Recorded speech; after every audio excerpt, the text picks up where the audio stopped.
আসসালামু আলাইকুম। দেখেন আজকেও নতুন একটা ভিডিও নিয়ে আসলাম। আজকে দেখেন কলিজা পাকাবো, কলিজা বোনা বোনা করবো। তো ভিডিওটাতে সাথেই থাকেন, ভিডিওটা কন্টিনিউ দেখেন আমি কলিজাটা কীভাবে পাকাই। তো আমার ভিডিওটা আপনারা একটু ফলো করবেন, একটু লাইক করে শেয়ার করবেন। তো যারা যারা দেখতেছেন অসংখ্য ধন্যবাদ, যারা আমার ফলোয়ার অসংখ্য ধন্যবাদ, যারা নতুন হবেন তাদের প্রতি অসংখ্য ধন্যবাদ। তো মূল ভিডিওটা শুরু করা যাক। আমি কলিজাটা কীভাবে বানাই। তো পরিমাণ মতো আমি তেল দিয়ে নিছি আগেই। তো আমি ভিডিওটা বড় হয়ে যাবে সেই জন্য আগে ভাগে দিয়ে নিছি। তো দেখেন আমি পেঁয়াজটা, মরিচটা, রসুনটা দিয়ে নিছি। পেঁয়াজটা দেওয়ার সাথে সাথেই আমি লবণ দিয়ে নিতেছি, পরিমাণ মতো লবণ দিয়ে নিতেছি। লবণটা দিয়ে আমি ভালো করে পেঁয়াজটা কষায় নেব। কষায় নেওয়ার পরে মশলাটা দিব। তো পেঁয়াজটা দেখেন আমার সুন্দর একটা কালার আসছে, আমি কষানো হয়ে গেছে। আমি মশলাটা রেডি করে রাখছি। এটা আপনারা দেখতে পাচ্ছেন আমি কতটুকু মশলা দিচ্ছি। তো দেখে বানাইতে পারেন। আর আমি আলাদা আলাদাভাবে দিলে ভিডিওটা অনেক বড় হয়ে যায়, তো এই ভিডিওটা মানুষে এসব দেখে না।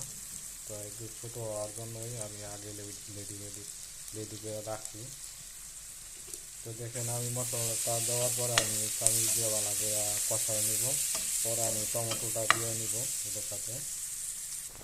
মশলাটা কষানো হয়ে গেছে, আমি টমেটোটা দিয়ে নিতেছি। টমেটোটা ভালো করে কষায় নিব।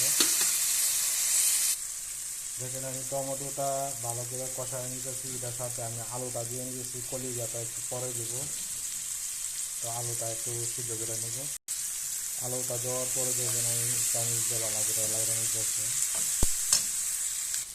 আমি সামান্য একটু পানি দিয়ে নিতেছি আলুটা সিদ্ধ হওয়ার জন্য। পরে আমি ঢাকনি দিয়ে একটু ডাইকাই নিতেছি। আমার আলুটা কষানি হয়ে গেছে, আমি দেখেন কলিজাটা উপরে দিয়ে নিতেছি।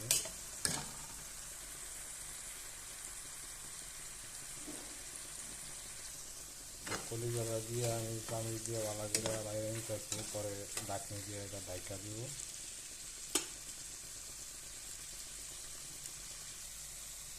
দেখেন আমার কলিজা বোনাটা হয়ে গেছে, আমি চুলা থেকে নামাই নেব। তো কলিজা বোনাটা কীরকম হয়েছে আপনারা আমার কমেন্ট বক্সে একটু কমেন্ট করবেন। আর আমার ভিডিওটা একটু লাইক শেয়ার করবেন। তো যারা যারা শেয়ার করবেন অসংখ্য ধন্যবাদ তাদের প্রতি। তো ভিডিওটা ভালো হলে একটা লাইক শেয়ার দিবেন।